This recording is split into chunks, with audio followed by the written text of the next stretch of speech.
Somebody asked me, are those 3D printers behind you? Kind of back there somewhere? I'm going to try and answer their question because they said, do you use them? I'm going to answer the question today. So today, I'm going to show you the 3D printers. Let's add that to the list. I'm going to show you how I use them. Add that to the list as well. And then I'm going to give you a tour of what's there. So let's roll the credits and get started.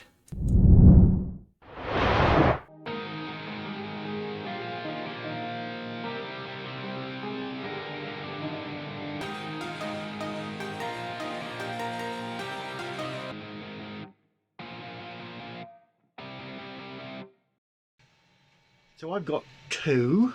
I have a Voxylab Aquila X2, which is a standard XY printer. It's actually not working at present because I tried to change something and I couldn't get it to work properly. So that's that one. And then, oh, it wants to stick at that one. I don't know why.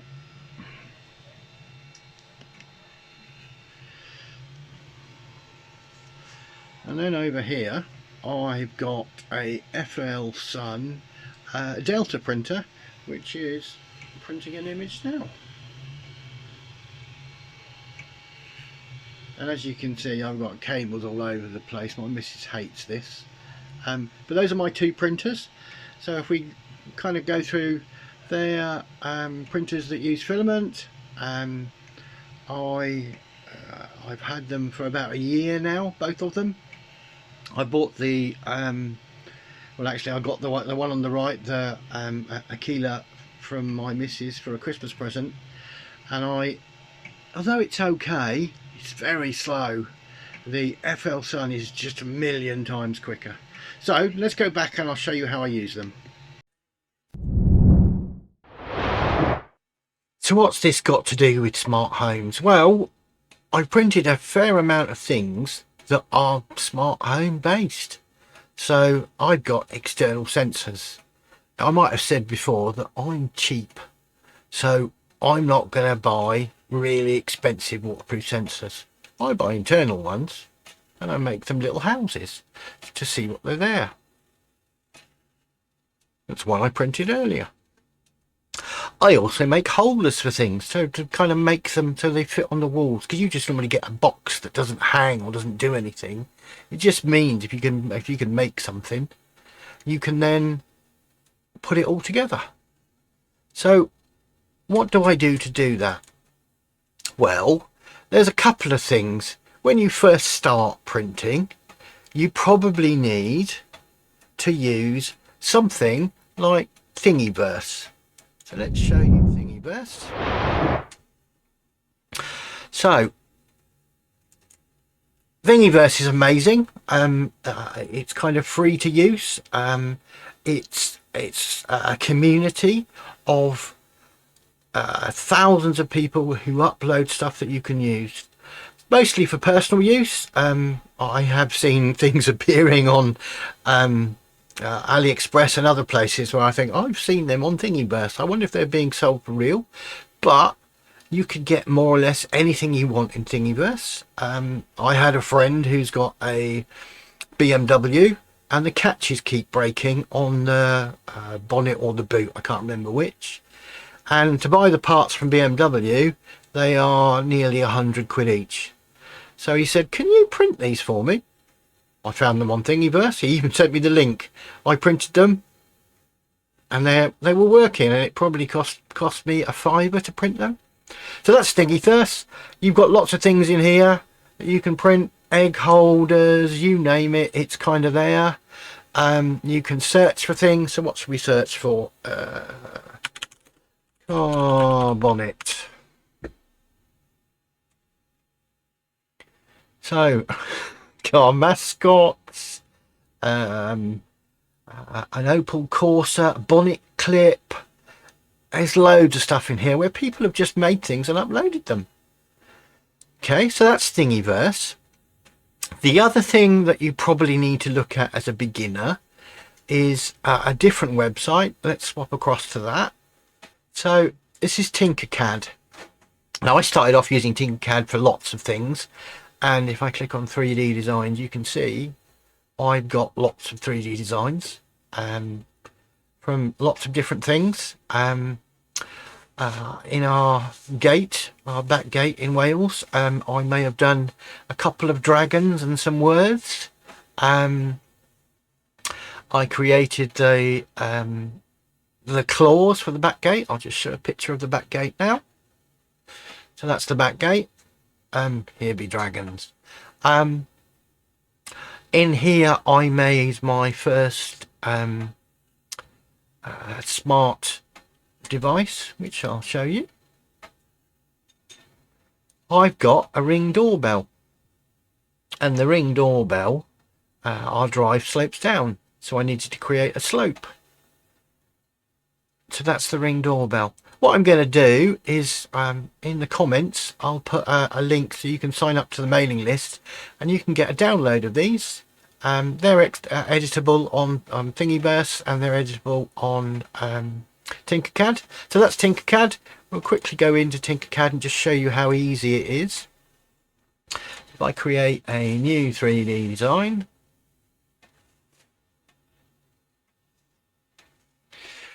so I'm going to draw a square, and I can make it 50, 500.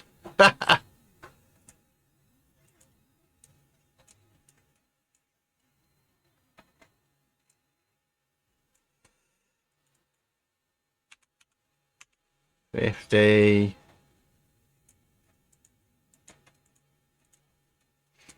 That way I can make it taller, I can make it longer, you can change it how you like, you can put holes in the middle of it. I've got a hole all the way through, and you can add text.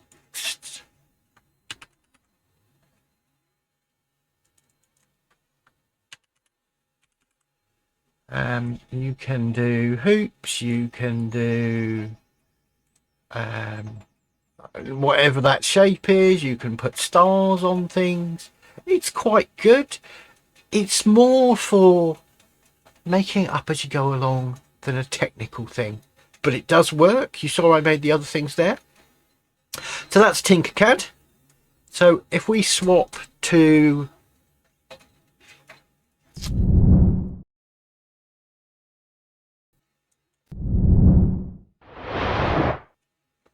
the next thing I went to using FreeCad, and FreeCad is a lot more technical drawing-y. If I show you one of the designs that I've got already. So this is a holder for a sensor, and it hangs on the wall. It's got a hole in the bottom so you can power it with the USB cable, and it just sits in here, so it means I can hang it on the wall. In the tour I'll show you that. It's another one of the things that you can download from signing up to the mailing list. Okay, so that's FreeCad, which I use to create great drawings.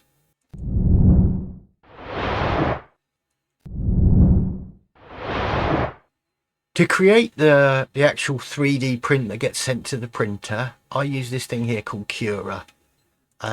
Cura is another piece of free software.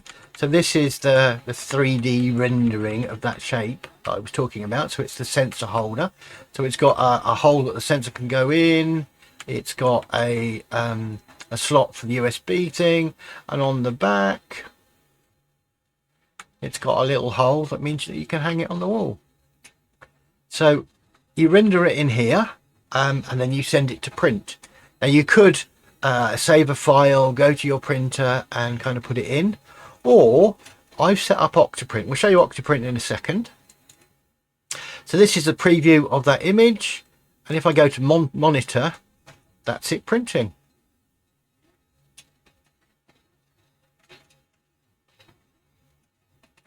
And I'm filming all that kind of as we go, and I'll show you the image up here.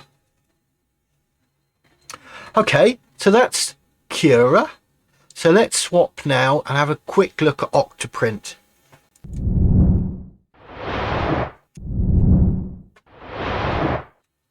So Octoprint is a printing program that can do lots of clever things. So I've got it doing a time lapse of the images. It can also show you how it's rendered. So this is where the printer is actually drawing the lines and where it's putting holes and where it's putting things. Okay, but its main task is to feed slowly to the printer. Now 3D prints take a long time. The image on the screen now is the one that's printing, and as you can see, it's going to take 6.5 hours. I'm doing it in high quality because I want it to look good. If you do it in less quality, it prints quicker. So for less quality, what I mean is the images are not quite as good.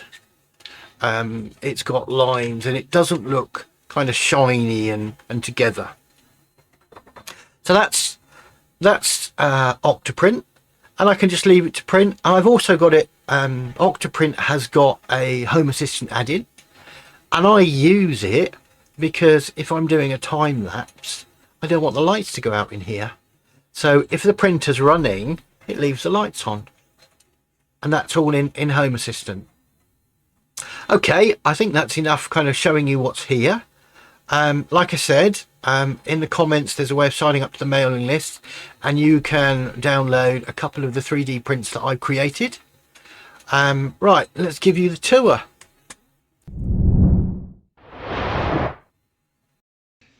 So we'll start off with kind of the easy things. That's a USB camera. I think I've said I'm going to start streaming very soon, so I thought I should create a camera that I could zoom in on small things. So that's the camera. If we just swap to that,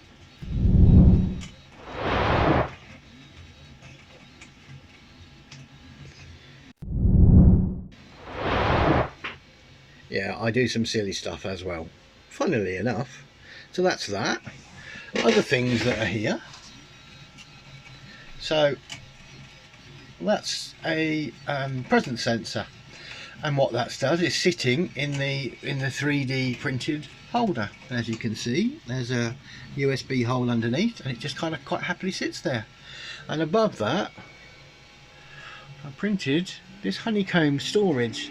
So it's got storage going up the side, it's got bits of drone kind of all over the place, it's got little men in things, it's got dragons, it's got all sorts of things that I printed.